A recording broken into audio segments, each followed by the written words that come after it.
நீ உன் குழந்தைய விட்டுட்டு முறை இல்லாம வந்திருக்க. ஓகே, அதெல்லாம் நடந்தது. தவறுகள் நடக்கிறது உண்டு, நடந்து போச்சு. இங்க வந்தாதான் நீ ஒழுக்கமா இருந்திருக்கணும்ல. ஒருத்தர் கூட நீ என்ன பாடுபடுத்திருக்க அவங்கள. அப்படியே அந்த பையன் சொல்றான், நீ கொஞ்ச நாளைக்கு போய் இருமா.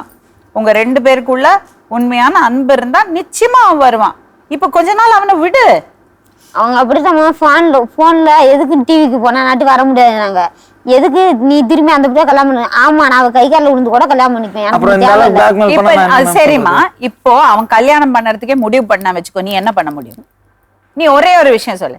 இப்போ அவன் பிரியாவை கல்யாணம் பண்றேன்னு முடிவு பண்றான், நீ என்ன பண்ண முடியும்?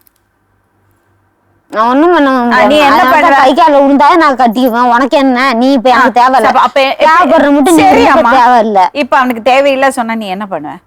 உனக்கு ஏதாவது ஆப்ஷன் இருக்கா? நீ சட்டப்படி கல்யாணம் பண்ணிருக்கியா? பண்ணிருக்கியா? இல்ல. நீ முறைப்படி அவனை லவ் பண்ணினியா? முறைப்படி பண்ணினியா? இல்ல. நானும் எல்லாத்தையும் சொல்லிட்டேன். சரி, நீ சொன்னியோ